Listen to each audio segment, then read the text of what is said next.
90 రోజుల కోర్సు పూర్తి చేస్తే చాలు 100% ప్లేస్మెంట్ సపోర్ట్ తో సాఫ్ట్వేర్ జాబ్ మీ సొంతం. వెంటనే కోడ్ జ్ఞాన్ డెస్టినేషన్ ని సంప్రదించండి.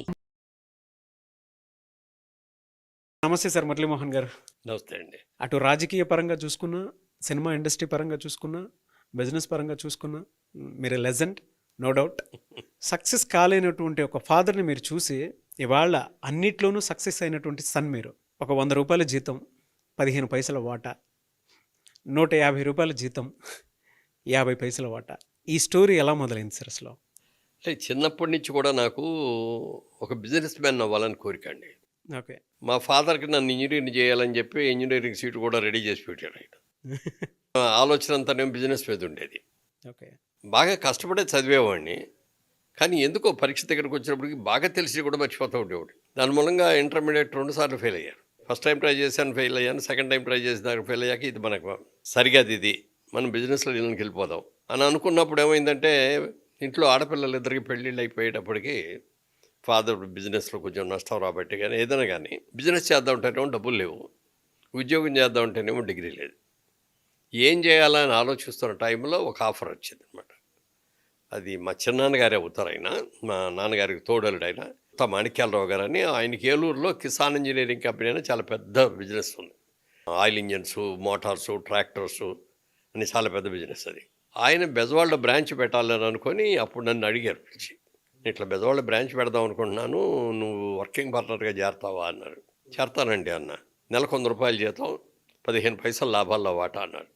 ఇమీడియట్గా 2 మాట మాట్లాడు ఓకే అండి అన్న. అసలు ఏమీ తెలియదు, ఆ బిజినెస్ గురించి నాకేమీ తెలియదు, ఏమీ తెలియదు. అయినా సరే ఓకే అన్న. సరే విజయవాడలో షోరూమ్ అది చూసుకో వెళ్ళి అన్నారు. ఓ 10 రోజులు 15 రోజులు ఎతికితే ఎక్కడా దొరకపోతే, మెయిన్ రోడ్లో ఎక్కడ దొరికితే దొరకవు కదా, ఇక్కడ ఓ సందులో ఓ షాప్ తీసుకొని అక్కడ ఓపెన్ చేసాం. ఆ రోజుల్లో మాకు ఏంటంటే కిర్లోస్కర్ ఆయిల్ ఇంజన్స్ అనేవి బాగా ఫేమస్. మాకు ఆ కిర్లోస్కర్ ఏజెన్సీ ఉండేది. నెలకు 5 ఇంజన్లు పంపించేవారు అన్నమాట. 5 ఇంజన్ల మీద అమ్మేస్తే దాని మీద వచ్చే లాభంతో ఆఫీస్ ఎస్టాబ్లిష్మెంట్ అయిపోద్ది. కాబట్టి ఇంకా ఫర్దర్గా చేసే దాని మీద మనకి ప్రాఫిట్స్ లాస్ వస్తాయి. సరే మొట్టమొదటి ఫస్ట్ కోట 5 ఇంజన్లు వచ్చాయి. షోరూంలో కూర్చున్నాం. పొద్దు నుంచి సాయంత్రం దాకా కూర్చుంటే ఎవడో ఒక్క లోపలికి వచ్చేవాడు కాదు. ముందేమో షాపు తెలియదు, ఫలానా కంపెనీ అని ఇక్కడ ఉందనేది తెలీదు, పబ్లిసిటీ లేదు, మెయిన్ రోడ్డు కాదు, ఎక్కడో సందులో ఉంది, ఎవరు అట్లా అట్లాగే 5 అయిపోతుంది, నెల అయిపోతుంది, అమల ఒక్కరో ఇంజిన్ కూడా. మళ్ళీ కొత్త నెల వచ్చినప్పుడు ఇంకో 5 వచ్చేస్తాయి. మళ్ళీ దానికి డబ్బు కట్టాలి, డబ్బులు కావాలి కదా. ఆయనే మాకు లిమిటెడ్ సోర్సెస్ ఇచ్చారు. ఓకే. ఏం చేయాలి అనుకుంటాము. సరే మనం ఏం చేద్దాం, మెల్లగా వస్తుందిలే అనుకున్నాం. జనరల్గా మేము ఏం చేసేవాళ్ళం, మార్నింగ్ 9 o'clockకి ఆఫీస్ ఓపెన్ చేసేవాళ్ళం. మా పార్ట్నర్ ఇంకో ఆయన ఉండేవారు, ఆయన వచ్చి ఓపెన్ చేసేవారు. నేను 10 భోజనం చేసి ఆఫీస్కి వచ్చేవాడిని. వచ్చేస్తే మళ్ళీ సార్ రాత్రి దాకా ఇక అక్కడే అనమాట. మధ్యలో కాఫీ టిఫిన్ ఏదైనా బయటకు వెళ్ళి తినేసి ఇక్కడే ఉండేవాడు. జనరల్గా మాకు ఫ్రెండ్ ఒక ఆయన ఉన్నాడు, శ్రీనివాసరావు గారు అని, వాసు గారు అంటాం ఆయన్ని. ఆయనదేమో బుధవారం సెలవు, వాళ్ళకి హోటల్ బిజినెస్ అయింది. నాదేమో ఇంజనీరింగ్ బిజినెస్, సండే హాలిడే. మేమిద్దరం బాగా క్లోజ్ ఫ్రెండ్స్ అవటం వల్ల ఎవ్రీ సాటర్డే మేమిద్దరం సినిమాకి వెళ్ళేవాళ్ళం ఫ్యామిలీస్తో. ఓకే. అలాగే ఆయనకు వెన్స్డే సినిమాగా హాలిడే కాబట్టి ఎవ్రీ ట్యూస్డే ఇద్దరం సినిమాకి వెళ్ళేవాళ్ళం. సాటర్డే వచ్చింది, సాటర్డే వాళ్ళు సినిమాకి వెళ్ళాలి. నేనున్న షాప్ దగ్గర నుంచి మా ఇల్లు దూరం, ప్లస్ సైకిల్ మీద వెళ్ళటం.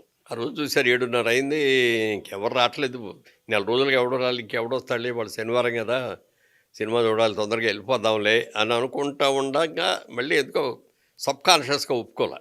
ఓకే. ఏదో మనం తప్పు చేస్తున్నాం, మనం 8 అయిన తర్వాత వెళ్దాంలే అనుకొని మళ్ళీ ఇది చేసాం. 7:30కి వరంగల్ దగ్గర నుంచి రైతులు వచ్చారండి. కిర్లోస్కర్ ఆయిల్ ఇంజన్స్ కావాలండి మా దగ్గర అని, మాకు కావాలని. ఉన్నాయండి మా దగ్గర రెడీగా ఉన్నాయండి, మాదే ఏజెన్సీ అండి అన్న. ఎన్ని కావాలన్నా, ఎన్ని కావాలంటే వాళ్ళు 10 దాకా కావాలన్నారు. ఇప్పుడు నా దగ్గర 5 ఉన్నాయండి, 5 ఇప్పుడు డెలివరీ ఇచ్చేస్తాను. నెక్స్ట్ ఫస్ట్ వీక్లో, అది అప్పటికి నెలాఖరికి వచ్చేసాం.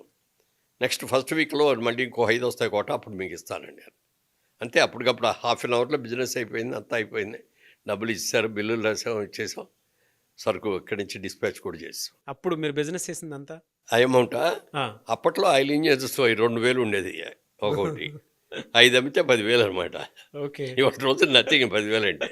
ఆ రోజున అది పెద్ద అమౌంట్. అవును అవును. నాకు అప్పుడు అనిపించేది అనమాట, ఆ రోజున కనుక నేను వెళ్ళిపోయి ఉంటే ఈ బిజినెస్ నాకు రాకుండా ఎవరికో వెళ్ళిపోయి ఉండేది.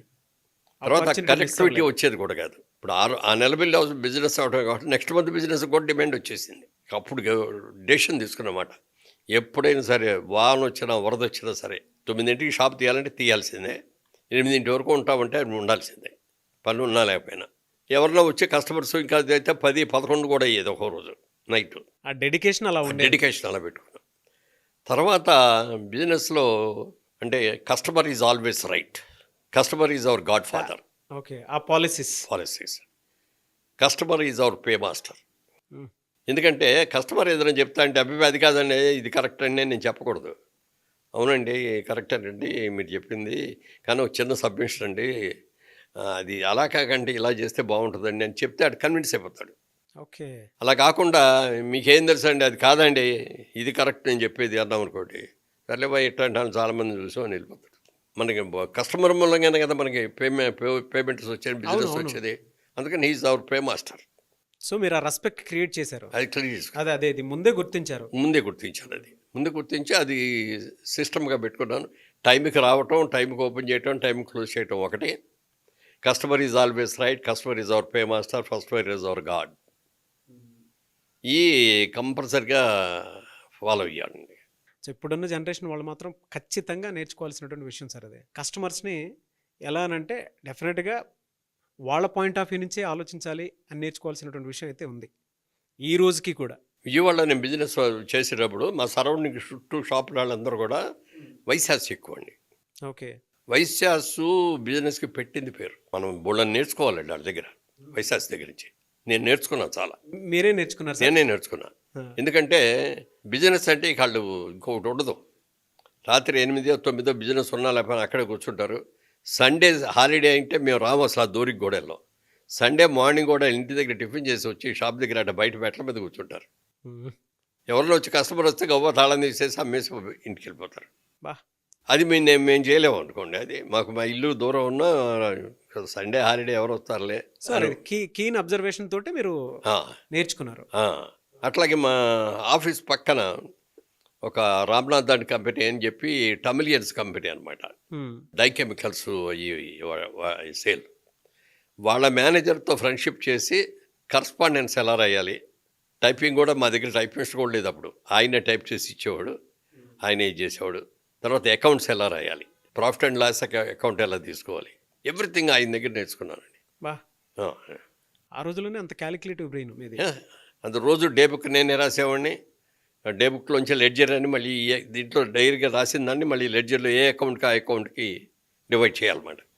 అవన్నీ కూడా నేర్చుకున్నా, అక్కడే నేర్చుకున్నా. ఏం సార్ అంత ఇంట్రెస్ట్ ఏం డ్రైవ్ చేసింది మిమ్మల్ని? అంటే నేను నా లైఫ్ అచీవ్ అదే కదా, నేను అనేది ఒక బిజినెస్ మ్యాన్ అవ్వాలి, ఒక మంచి బిజినెస్ మ్యాన్ అవ్వాలి అనేది నా కోరిక. ఓకే, దానికి ఆ కోరికకి మనం అవకాశం వచ్చింది, ఈ అవకాశాన్ని ఎలా సద్వినియోగం చేసుకోవాలి అని అనమాట. తర్వాత అప్పట్లో ఇప్పుడు ఈ అమరావతి ఉంది కదా, అమరావతి ఆ ఏరియా అన్ని కూడా మేమే ఇచ్చేవాళ్ళం మోటార్స్. ఓకే, అది ఎందుకు జరిగిందంటే అట్లా నన్ను చూసి ప్లెజెంట్గా బాగా మాట్లాడతాడనే గుడ్ సెన్స్ అన్న అయి ఉండాలి. మా పెదనాన్నగారు, ఇంకో పెదనాన్నగారు, ఆయన మా ఫాదర్స్ బ్రదరే, కానీ ఆయన అడాప్ట్ అయిపోయాడు అక్కడ రాయపూడి అని, ఇప్పుడు అమరావతి దగ్గర రాయపూడి. వాళ్ళ పేరు రెఫర్ చేసేవాడిని. అంటే ఒక గ్యారంటీ ఇచ్చేవాడు అనమాట, కొత్త బ్రాండ్ నాది, ఈ కొత్త బ్రాండ్ అయినా మీరు తీసుకోండి, డెఫినెట్గా బాగా పనిచేస్తాయి, మీకు ఏదైనా ప్రాబ్లం వస్తే నేను మారుస్తాను, మీరు వాడింది తీసేసుకుని మీకు కొత్తది ఇస్తాను, ఇది గ్యారంటీ అవన్నీ వాళ్ళు చెప్తా అంటే వాళ్ళు బాగా ఇంప్రెస్ అయిపోయేవారు. సేల్స్ కూడా మీరే ఎలా చేయాలనే దాని మీద ఒక అవగాహన. అంతే, ఇంకా వేరే సేల్స్ ఎవరు లేరుగా, మేమిద్దరమే. ఓ ఆఫీస్ బాయ్, ఆ షాప్కి మేము ముగ్గురువే, అకౌంటెంట్ నేనే, సేల్స్ నేనే. తర్వాత ఏమో బయటికి వెళ్ళి ఫార్మర్స్ దగ్గరికి వెళ్ళాలి.